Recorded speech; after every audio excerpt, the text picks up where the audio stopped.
This call is being recorded.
What's up? Hey, this is Brother Tim coming at you live. Yep. That's right. You have found the journey. I am here. I am live. I am kicking it. I am enjoying myself. I am awake. I have just ran 6 miles, and I am ready and raring to go and share what I got with y'all.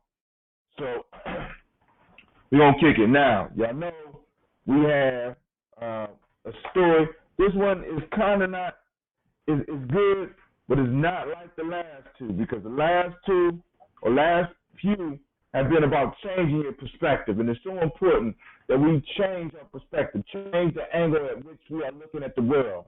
You know what I'm saying? So that we can change the results of what we get in the world. You know what I'm saying? We got to change our perspective. We got to change our view. We got to change how we're looking at things around us so that we can become better.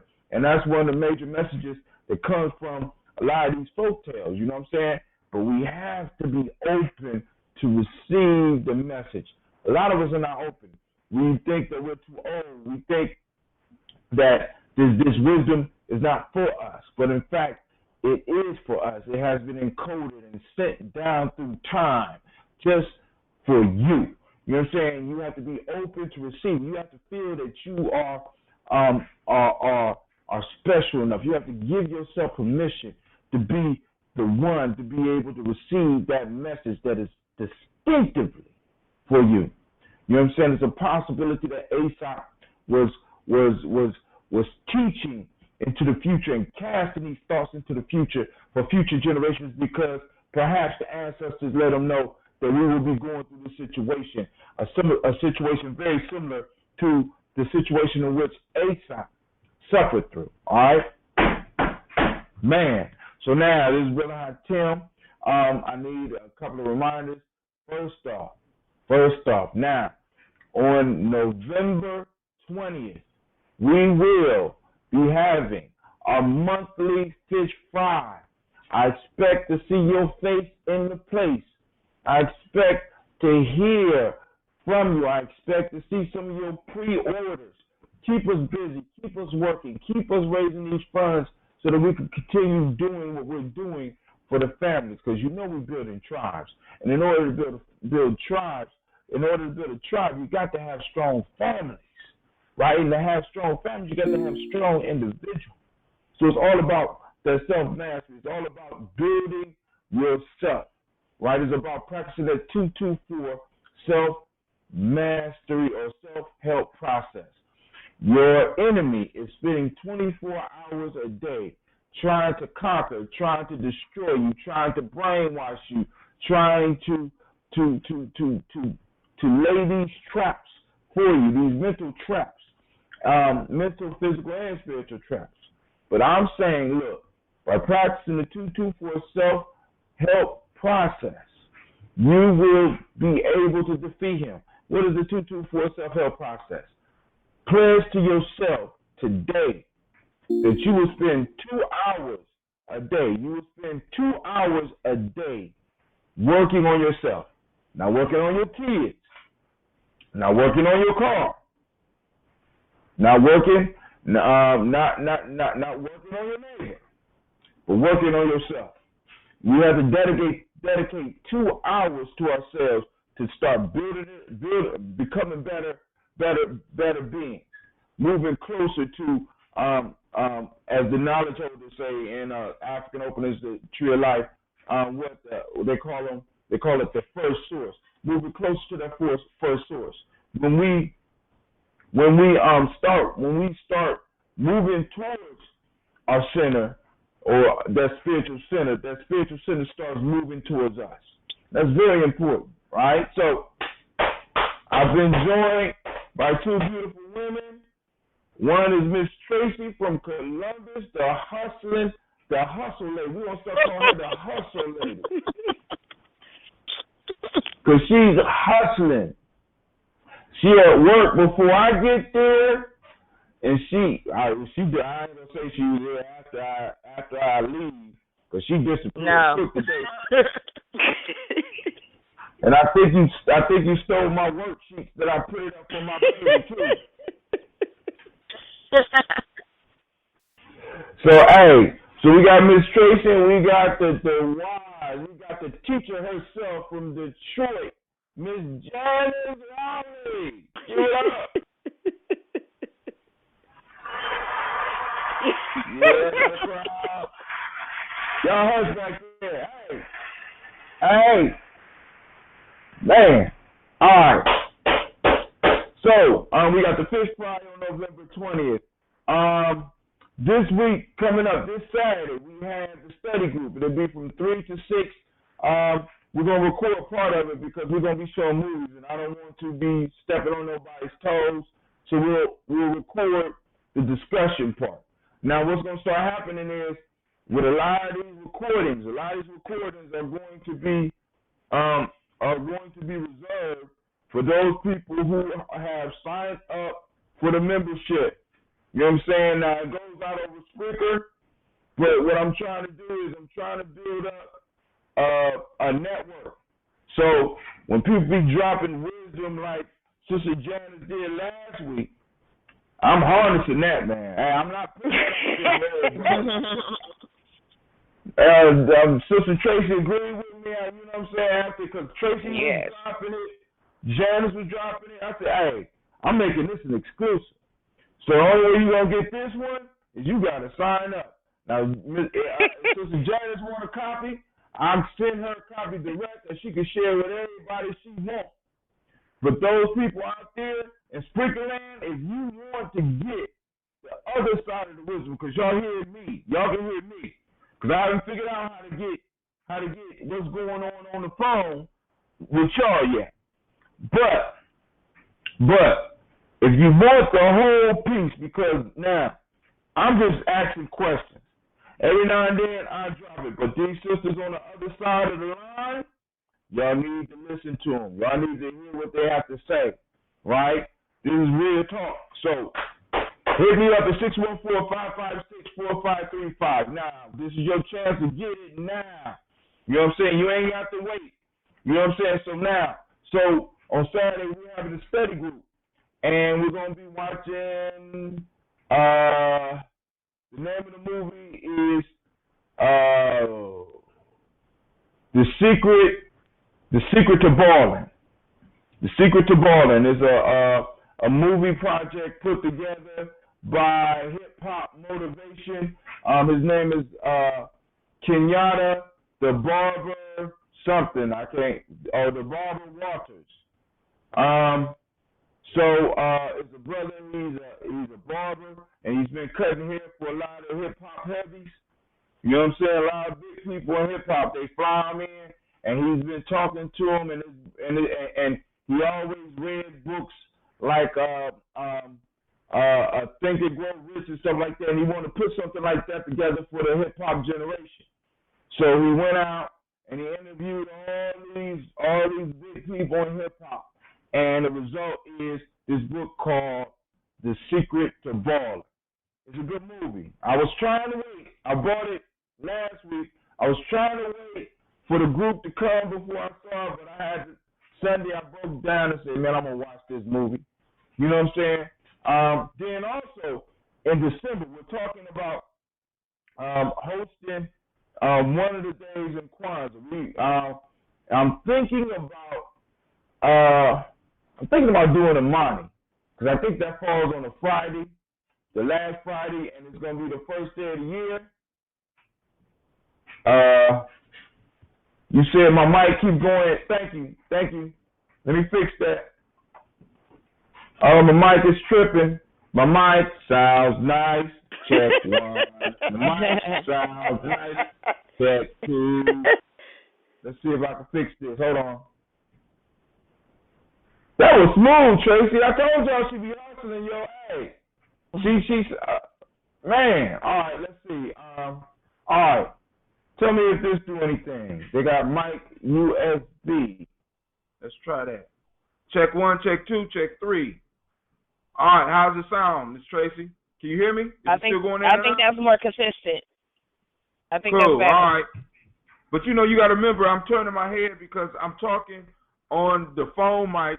And then I'm talking on this mic. I'm gonna bring it all together. I'm working on it, man. I'm working on it. I'm telling you, look. As soon as this dough starts flowing, right, I'm going to hook it up. But right now, I'm in the hustle studio right now. You know what I'm saying? The struggle studio right now. I'm trying to get it. You know what I'm saying? So hey, now, I think that might be it. Oh, Gye-Nyame in the energy business right now. So those that are interested, you know, but hey, I ain't gonna talk about it too much right now. But y'all heard it. Those of you that tuned in earlier, y'all heard it. It's up. I'm gonna take that show down. I just did that show. It's called How You Can Support Gye-Nyame Journey, right? I'm gonna take that show down and I'm gonna make a video out of it. Cause I'm gonna throw some pictures and some effects up on it. It's gonna be hot, right? But hey, I think we done found a hustle. We done found something to bring an economic life. Because like I tell you all the time, what is a nation? A nation is a stable, historically developed community of people with territory, economic life, distinctive culture, and language in common. As black folks, we got language in common, distinctive culture. But we ain't got no economic life. And you know what? Brother Hatim think I might have found a way to bring just a little bit of economic life back into what we're doing. You know what I'm saying? Because it's hard to develop a culture. It's hard to build a nation, a tribe, and even a family without some type of economic life. And the issue with us is that a majority of our economic life is tied into the system that oppresses us. So we got to find different ways that we can make money outside of the system. Because as individuals, especially those of you that's on a journey, we need to come up with at least seven streams of income. We got to always strive to be looking for those 7 streams. That's why I be wondering why my sister Janice is not writing no more. Every now and then I get a post on her blog, but that's something that could be monetized. That's a stream of income. You got all that wisdom. You need to be putting that down. Same thing, Traci out there hustling right now. We're trying to get these 7 streams of income because I need y'all to be rich because I got to borrow some money. You know what I'm saying? I'm trying to motivate y'all. Y'all can help your brother out. You know, go make a couple million. Because, think about it. If we all make a couple million, none of us ever be broke. Because, you know, we might need, one of us fall off, you know, we can put some money together. Hey, we can't let them just be her. We can't let her just make $100,000 a year. You know what I'm saying? That's all. Put $300,000-$400,000 together and get her weight back up. All right. So now we are here for folk tales for grown folks, and we're about to turn it up and turn it out. Those of you that's listening on Spreaker, feel free to call in at 614-556-4535. Once again, that's 614-556-4535. All right.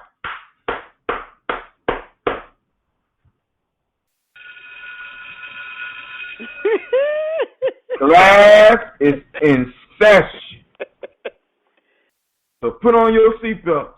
Now, I have to be honest. This one is not as good as the last few.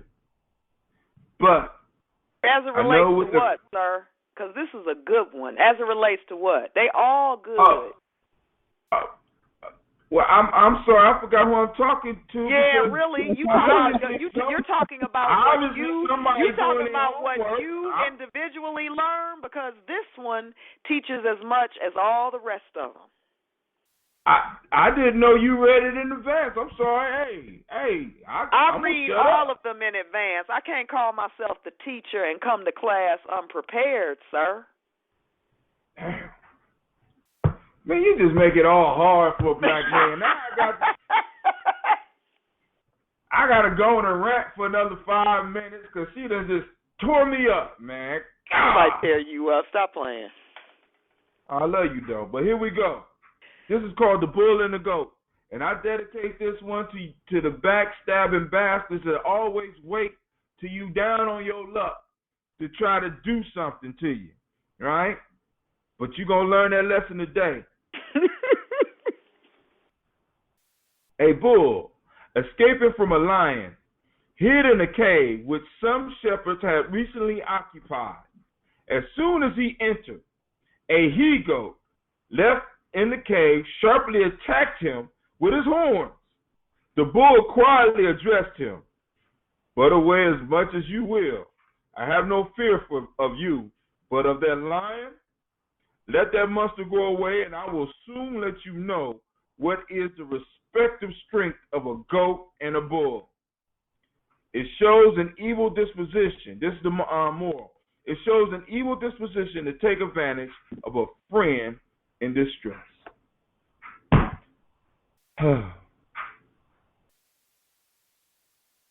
Somebody want to hit that one before I could? Hey, because I've been in this situation before. I'm quite sure all of us have been in this situation before. And so I'm going to open the field for anybody who want to jump on it, because I'm going to tear this. I'm going to tear it. I'm going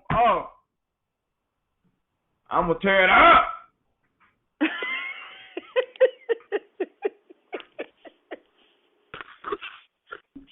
I mean, I like how the board decided that he's gonna deal with the goat later, but what's important is saving himself from the lion. I guess you could look at that in two ways. His first priority is to handle the biggest problem. The lion can eat him. You know, the he-goat, you know, is not really a threat. So his first matter of business is his lion. So priorities are in order. Priorities are in order. Hold on, I got to write that one. Priorities. Get your priorities in order. Wow. And here you go, write this one down. In order to know your adversary, you got to know who you are.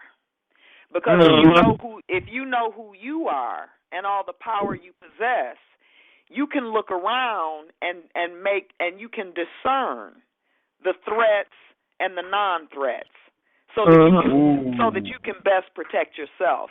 The bull was clear what he felt or what she felt was the threat and what the threat was not. And while the bull recognized that everything around him or her could be a threat, his thing in that moment was, back up, dude. That one out there, the only reason why I'm in here in your junk is because I'm afraid of that out there. Now, if you keep on messing with me, I'm going to show you how unafraid of you I really am. But let me say that the most powerful moment in this fable to me, in this folktale to me, is the bull not taking on the he-goat. He was letting the he-goat know, I'm not here to mess with you. I'm here to save myself. My being here ain't got nothing to do with you. The power in just his words. The power in just his words has to have that's that he-goat up. Oh, you want me to read what he said to him again? And I mean, he said, "Run away as much as you will. I have no fear of you, but of the lion." Like, look, did you? I mean, it's kind of like, I don't know. I remember this one time. My son and my nephew. My son was he was bigger than my nephew, and my nephew just kept hitting him, and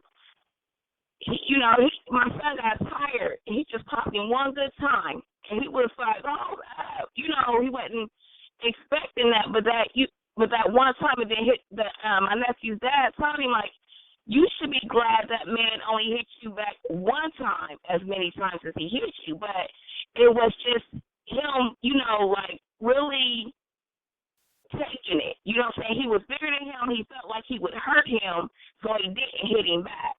However, he could have really hurt him, but then once he did hit him back, then my nephew could see that he could be hurt. So in this case, it's kind of like that, where the bull knows his strength. You know what I'm saying? So he's letting me know just with his words, like, I will really hurt you and mean it. So that goat has to check himself. Now, I'm going to say this. The bull didn't let the goat off the thing, because he told him, he said, hey, as soon as this lion gone, I'm going to show you the respective, what do you call it, the respective strength of a goat and a bull. So he was going to teach the goat the lesson that you said, Janice. He was going to show him, the strength of his adversary. Because the goat was lost. The goat was in a sense confused, not knowing that he was putting both of them in jeopardy. Have you ever been with somebody that was just so stupid that they didn't know that by them trying to put you out on Front Street, by them attacking you, they were also putting themselves up for the lion to see as well. You know what I'm saying? That lion like to see as well. I'm saying, I done ran into this in so many different ways, whether we're talking about educationally, whether we're talking about business, whether we're talking about relationships.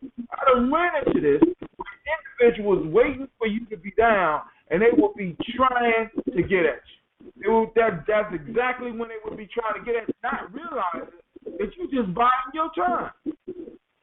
You know what I'm saying? A lot of because when you know who you are and you know your power, you don't have to react all the time. Everything around you. Yes. And also too, the goat. Okay, what I'm saying with his words, the goat has a choice to either leave him alone or deal with consequences. I think it's too late. I'm saying it's too late for him to not.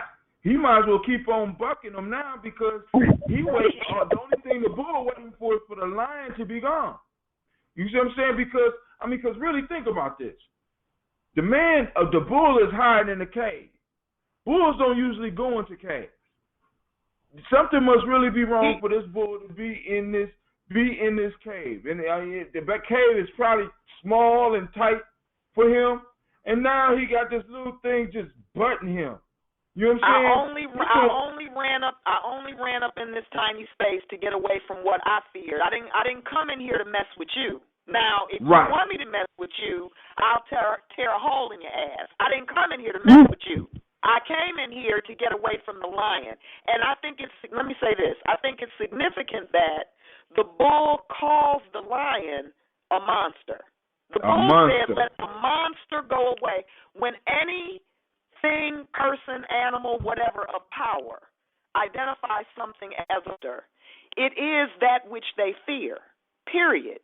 And so the bull is saying, I mean, dude, we can get it on, but we got to wait until the real threat to me is gone. I'm not thinking about you. To both of them. The real threat to both of them, because that lion ain't going to stop with the bull. Right. The goat is so oblivious to what's going on. Right. See, because the goat comes from, in a sense, a different lifestyle than the bull. The goat it belongs to herders, and these herders risk their lives to protect the goat, and they left him in the cave. You know what I'm saying? So he lives a sheltered life. Right. So his life is a little bit different than the bull. The bull is obviously running free. So this might be a wild bull. You know what I'm saying? He coming hiding in the cave with this domesticated goat. You know what I'm saying? Who got left by the goat herders, and this goat don't even realize that he is putting both of their lives at jeopardy. You know what I'm saying? What if the lion is looking for the bull? The lion is listening for extra sounds, and you got this little goat running up full speed, hitting you, trying to, you know what I'm saying, get out the cave, trying to put you out the cave. So let me say this. The lion would eat the bull or the goat. The only reason why the goat is a part of the story is because the goat was in the place in which the bull ran to hide from the lion. Right.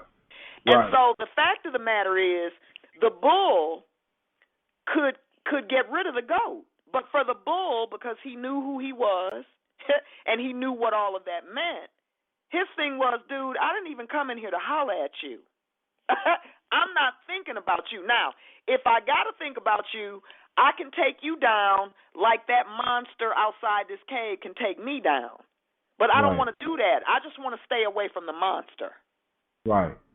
And I don't want to. Go ahead. No, I'm saying, and it's almost as if the goat feels threatened that the bull want his little space that don't even belong to him.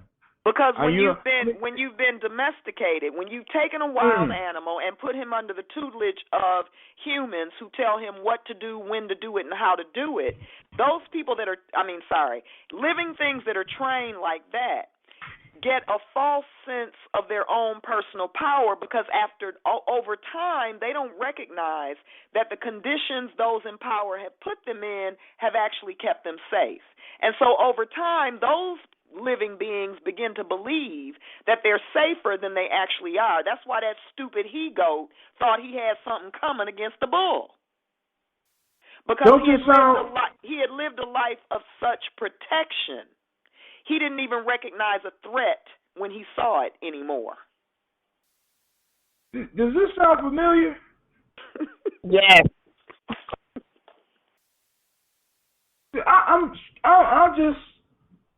I'm just baffled. I mean, did Aesop realize that in the future people would need this wisdom? Did he know that his people would end up in a situation that he was in?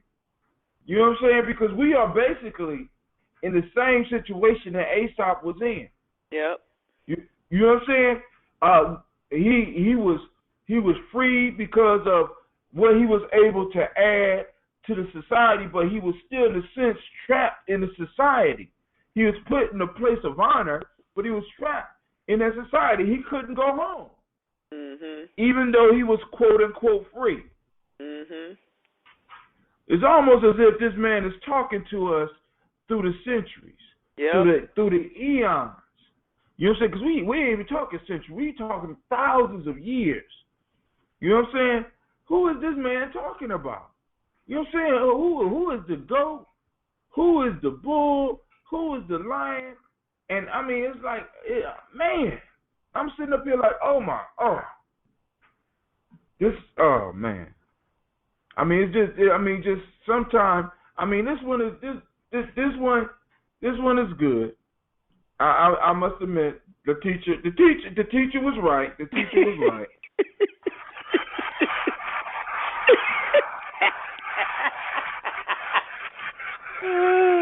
The teacher was right. The teacher was right. You know what I'm saying? Because this is us. This is black folks. The black folks is like the goat in the cave, man. That's right. That's right. We've been domesticated and we feel that we're safe. And we attack to protect the cave, not even realizing that we're living in the damn cave. That's right. And we don't, what is a goat doing in the cave? There's no grass in the cave. There's no sunlight in the cave. You know what I'm saying?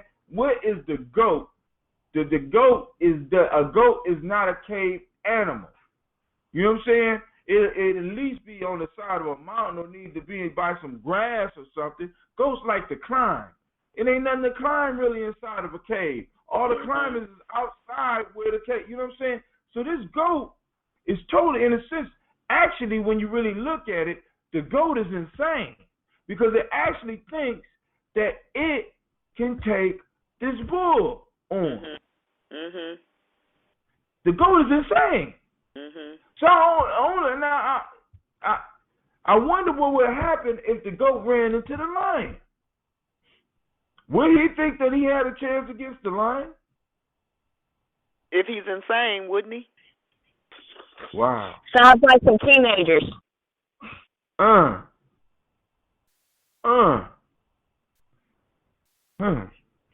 like, let me write that one down. Sound like some teenage. Smell like teen spirit. But I want to be clear. Our teenagers are only imitating the crazy ass adults that they live with, because there's teenagers all over the world, and their idea of wild is a lot different than the idea of wild over here in America. I just said to a group of teachers today that 20 years ago, we used to be able to dismiss ridiculous thought as, oh, they're just teenagers, they're just kids, all teenagers, all kids are crazy. I said to the group of teachers, but we're living in a time now where it's actually the adults that say the craziest stuff. And and there's no conversation about what that means. There's no conversation about how that lends to pathology. There's no conversation about that. Kids are what the adults bless them with. That's right. So if they're ignorant, if they're silly, if they're insane, if they're crazy, guess what? You don't have to look any further than many of the adults in their lives. Kids do not come here stupid.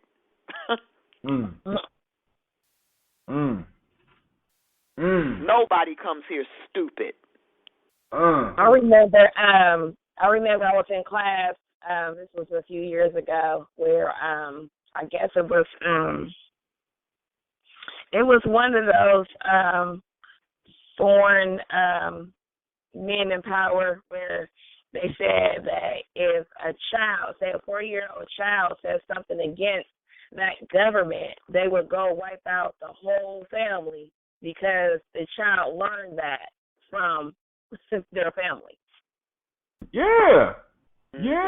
See, I mean, really, because it's like one of the things that Taiwan, one of my brothers he say, man, the children tell on their parents all the time.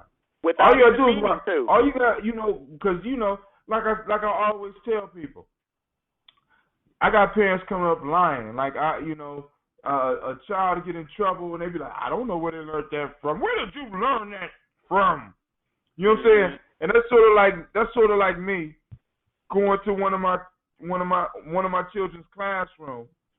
Well, actually, this actually did happen. My youngest son, Clee, was in kindergarten, and he was working on a board at his desk with a dry erase marker. He made a mistake and screamed, "Oh shit," and erased it. So the teacher was shocked, and she was talking to me, and she came to me. She said, "You know, your son was erasing. He made a mistake, and he yelled, 'Oh shit.'" I said, "Oh, And she said, "You're not upset?" I said, "No, because I know where he got that shit from." And she started laughing because, I'm not in denial.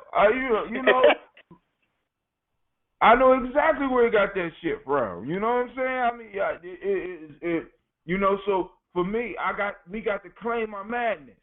Most of us don't want to claim our madness. We get in front of individuals and we want to act brand new and act like our children are totally influenced just by what they see on TV. Yeah, there's some influence there, but there's certain things, because there were certain things that we saw and certain things that we did that we knew that if we did it, there was a possibility that our parents would do some unspeakable things to us. You know what I'm saying? There was a not necessarily a fear, but there was a loving awe of parents, at least for my generation, especially my grandparents. It was like a loving awe, because it's like I could experience, like I used to sneak down the basement and find their old Richard Pryor albums and turn the stereo way down low and listen to Richard Pryor. But just because I was listening to Richard Pryor, you would never hear me tell one of those jokes at the dinner table. Mm-hmm. You understand what I'm saying? Our children, you can expose your children to almost anything that you want. You can let them listen to almost anything that they want to listen to. But they know what they should know what they can say in front of you and what they can't. What they could do in front of you or do outside of your vision and get caught. And they know the consequence. They know what they should be doing, or at least that's the programming they should have in them. You understand? I told a little boy just today, "Young man, stop talking to me because you don't know how to talk to someone who's an adult." He was like, "What?" I said, are you saying what because you didn't hear what I said, or did you not understand what? Stop talking to me. I really did. I told him to stop talking. Because every word you're saying to me, you're disrespecting me. And so clearly in your house, no one has taught you that when someone older than you speaks to you, you pipe it down. Oh, we all the same. You know, we're all the same. We are the goats. We are insane. We are all children that we are the same. Children you have the ability to choose your life. Yeah. You should know exactly what you want at 5 years old. Mm-hmm. You should have the freedom, and I mean, it's crazy, but hey, that's what we living in. Welcome to Gotham. I gotta say this real quick. Especially when it's your kids being a reflection of you, in my case, when I see me and my kids, or me, or my dad and me, or my mom and me. My daughter, I'm always getting on her about her attitude, and there's ways to go about handling things. Trying to curb her into a mature level of handling things, because she'll be 18 this other month, and so she gonna make me this poster that says my mom is always getting on me about my attitude, but I'm sure set that I got it from her. And so I told her, woo! I told her, I said, "Oh no, you're gonna be all right. You're gonna be all right."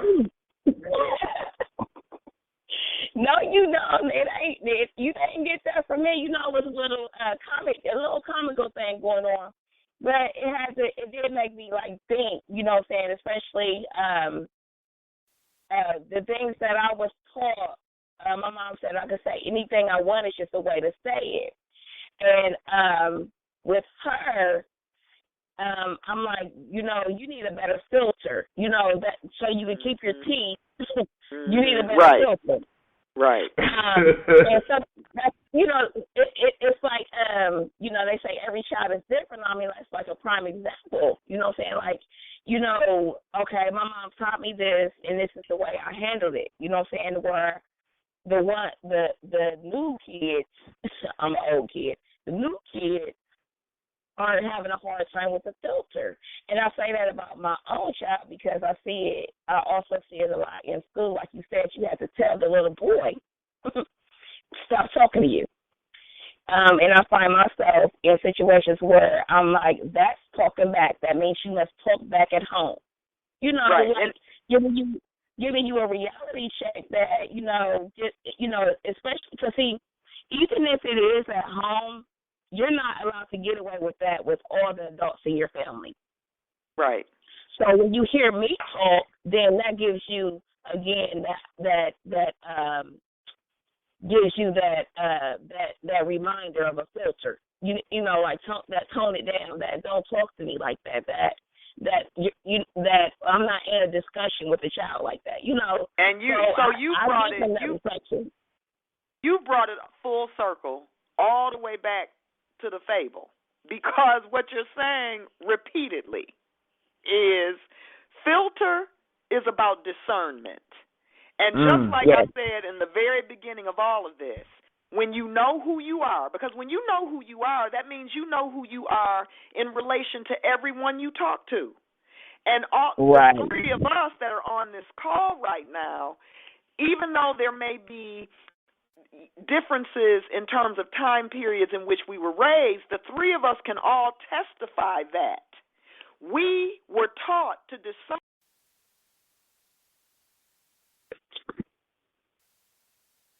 Hello? Oh, no, she cut off. No, her thing is still up. All right, we'll say.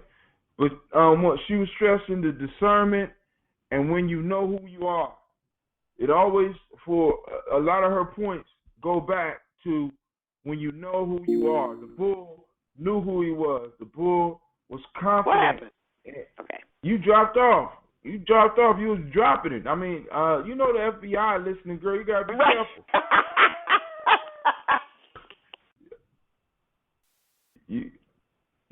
You got into it. The spirit took over. They cut me off. Okay, I'm good. All right, so you said discernment, and you was going into something about discernment, being able to use your discernment, and because you was tying it back into the folktale. So go ahead. No, I was just saying that people who are raised within the context of this is who you are and this is what it means, those kind of young people know, like we knew, you don't talk to older folk the same way you would talk to your peers.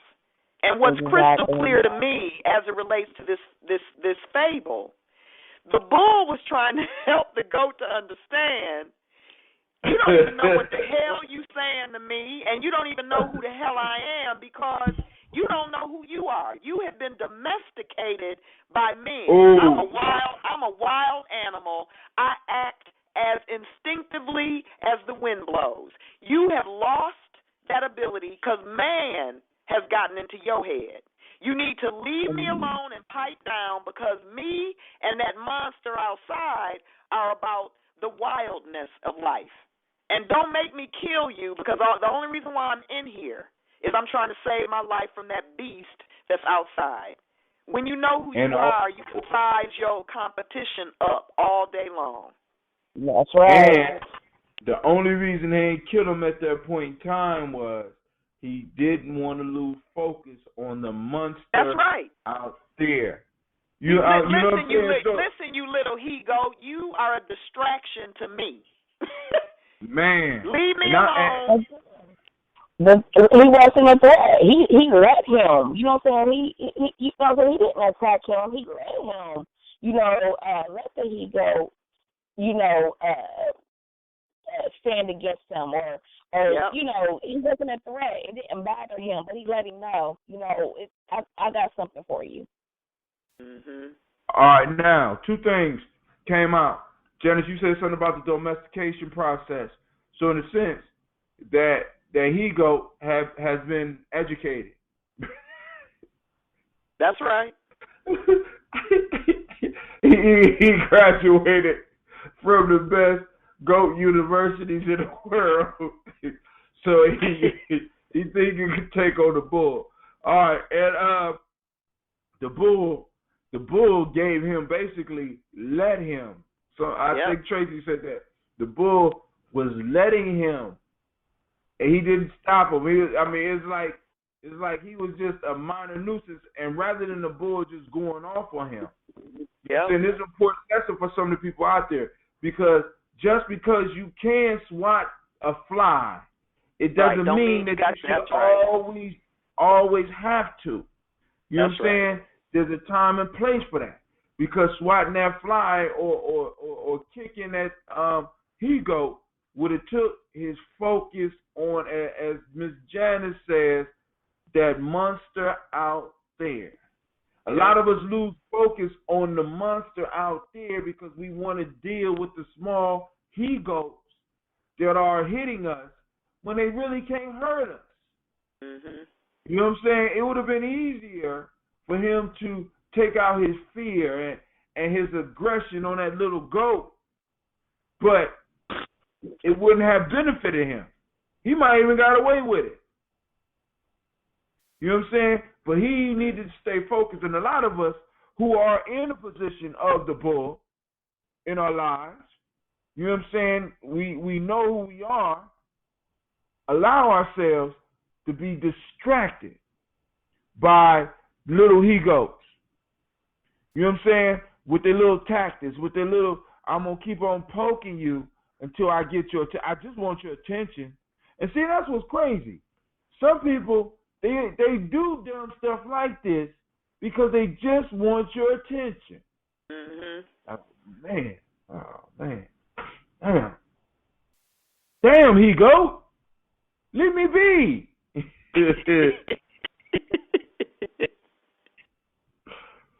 Oh, man. All right, so we at 10:47, y'all. So what I'm going to do is we're going to go on and have the last words, because we killed this one. Have the last words as we bury this folktale. Now, this has got to be just somewhere around number 73. Right now, far as categorizing them with principle, I have about 183 of them categorized. And the reason that I'm categorizing them is because one of the things that I do is I assign young people principles. When they're having problems in their life, I assign them a principle. So what I want to be able to do is to be able to let somebody have access to these folktales, but I want them to be able to find all the folktales that deal specifically with the principle that they're supposed to be working on. Mm-hmm. So that myself and the other people that's involved with the group or at the school or wherever can help guide the discussion with these young people around these principles. Keep them focused. You know what I'm saying? To refocus them. Because a lot of our children, we need to be reminding them. I ain't going to say children. A lot of our people, we need to be reminding them about what they're supposed to be doing. You know what I'm saying? And our ancestors have reminders all around them. Like the way we talk about these folktales once a week, these folktales was the daily or the nightly entertainment. Like we do TV out here. Yo, uncle, can you tell us another one of those tales? Mm-hmm. We don't do that no more. You know what I'm saying? Mm-hmm. And we surrounded ourselves with symbols. But now we're living in somebody else's cave. That's right. And they got all their symbols up. So we got right. to start learning and putting our symbols back in place to remind us, as Ms. Janice always say, because if we go back from the very first time that you started calling the shows, the one thing that you constantly bring all the folk tales back to is knowing when you know who you are. I have heard you say that at least 50 times since we started the folk tale. When you know who you are. Yep. You know what I'm saying?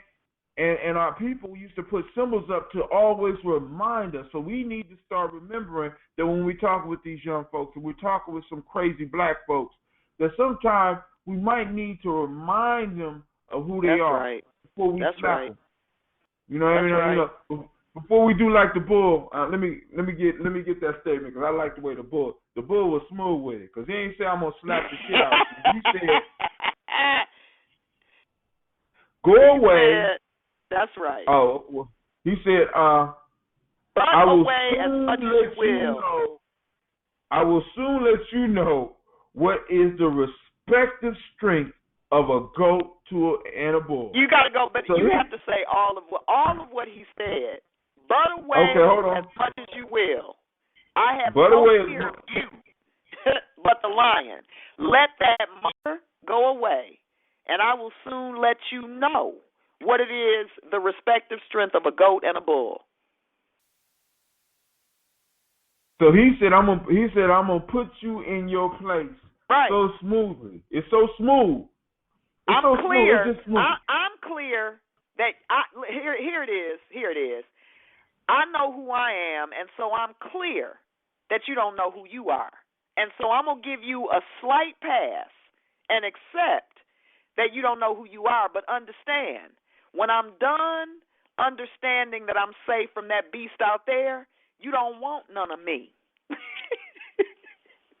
That's it. Man. So that's now, any last words?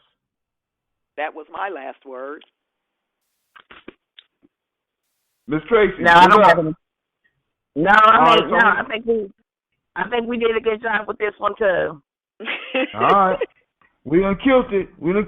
So I got to decide on tonight. So y'all can page me or text me and let me know, should I or should I not put this one up on Folk Tales for Grown Folks, or should this be another exclusive?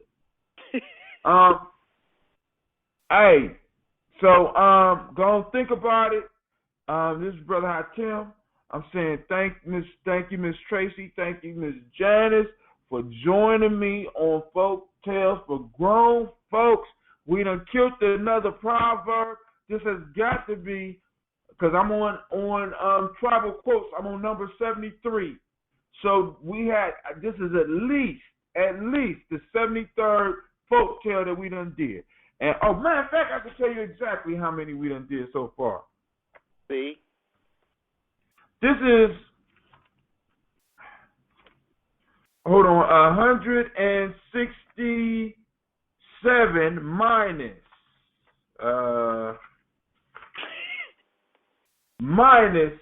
17. So this is 150. My fault. This is the 150th show that I done did with Folk Tales for Grown Folks. So with that, congratulations. Saying peace. Y'all have a great night. And thank y'all. I want to thank the lovely ladies for joining me with their wisdom and their oh my God. And Brother you the Devin. man, Hot Tim. You press that applause button for yourself. Oh, okay. That's right. The ladies command I must do. Wait, but hold on. Hey, he gonna come and put mute on. He's 54 minutes late. He come on and he put on the mute button.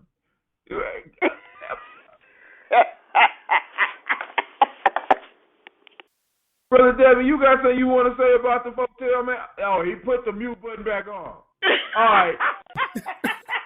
I'm trying to turn it off. You said you try to what? I was trying to turn the mute off. Oh, okay. You got something you want to say about the folktale? Shoot. This.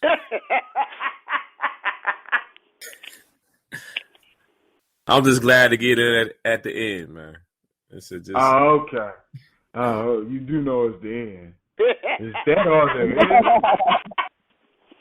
Is that all there is? Is that all there is, my friend? Then let's keep dancing. Let's bring out the booze and have a ball. Know who you are, what you are. That's right. All right, so I'd like to thank everybody for joining us, even if you joined us late. This is Brother Tim. This is Folktale for Grown Folks. I was joined by Miss Traci. I was joined by Sister Janice Riley out of Detroit, Michigan. I was joined by Brother D.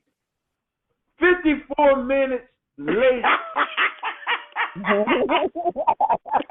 But he came.